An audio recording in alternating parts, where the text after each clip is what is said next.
నమస్తే, welcome to four sides TV. Narendra Modi నాయకత్వంలోని కేంద్ర ప్రభుత్వం గత దశాబ్ద కాలంలో అనేక కీలక నిర్ణయాలు తీసుకుంది. కొన్ని దేశాభివృద్ధికి దోహదపడ్డాయని ప్రశంసలు అందుకుంటే మరికొన్ని వివాదాస్పదంగా మారి విమర్శలు ఎదుర్కొన్నాయి. 2014 నుంచి అధికారంలో ఉన్న నరేంద్ర మోడీ తీసుకున్న 5 మంచి నిర్ణయాలను, 5 చెడు నిర్ణయాలను ఒకసారి తిరగేద్దాం.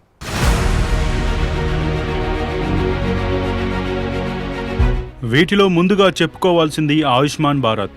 2018లో ప్రారంభమైన ఈ పథకం ద్వారా 50 కోట్లకు మందికి పైగా పేదలకు ఉచిత వైద్య సేవలు అందుతున్నాయి.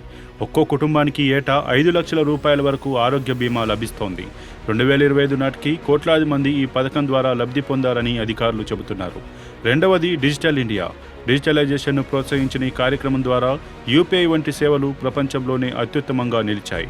2025లో భారత్ డిజిటల్ లావాదేవీలలో అగ్రగామిగా మారింది.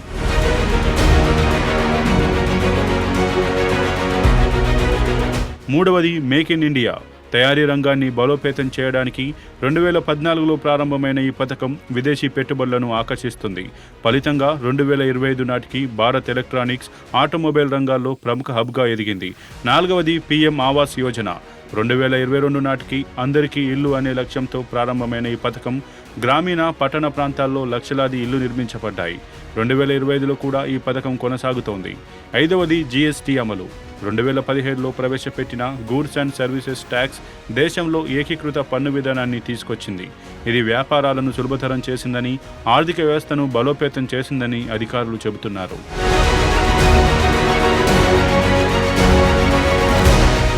ఈ 5 నిర్ణయాలు ప్రజలను ఎంత ఆకట్టుకున్నాయో మరో 5 నిర్ణయాలు ప్రజలను అంతగా అసహనానికి గురిచేశాయి.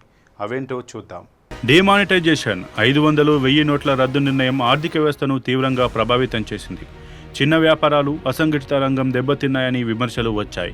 నల్లధనం తగ్గలేదని విపక్షాలు ఆరోపిస్తున్నాయి. వ్యవసాయ చట్టాలు, 3 వ్యవసాయ చట్టాలు రైతుల ఆందోళనకు దారితీశాయి. ఏడాది కాలం పాటు నిరసనల తర్వాత 2021లో ఉపసంహరించుకున్నప్పటికీ రైతుల్లో అసంతృప్తి మిగిలిపోయింది.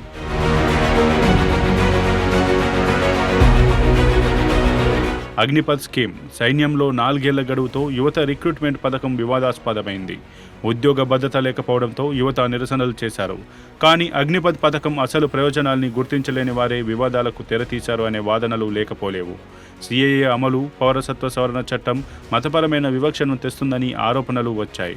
దేశవ్యాప్తంగా నిరసనలు చెలరేగాయి. అంతర్జాతీయంగా విమర్శలు ఎదురయ్యాయి. ఉపాధి సమస్యలు. ఉద్యోగ సృష్టిపై దృష్టి సారించలేదని, నిరుద్యోగ రేటు పెరిగిందని విమర్శలు ఉన్నాయి. 2025 ఎకనామిక్ సర్వే ప్రకారం యువతకు ఉపాధి అవకాశాలు తగ్గాయని నివేదికలు చెబుతున్నాయి. మోడీ సర్కార్ నిర్ణయాలు ఆర్థిక వృద్ధి, సామాజిక సంక్షేమంలో కొంత విజయం సాధించినప్పటికీ అమలు తీరు, ప్రజలపై ప్రభావం విషయంలో విమర్శలు తప్పలేదు. ఈ నిర్ణయాలు దీర్ఘకాలంలో ఎలాంటి ఫలితాలు ఇస్తాయో చూడాలి. ఇది మోడీ ప్రభుత్వం గత దశాబ్దంలో తీసుకున్న కొన్ని ముఖ్యమైన నిర్ణయాల సమీక్ష. Keep watching four sides TV.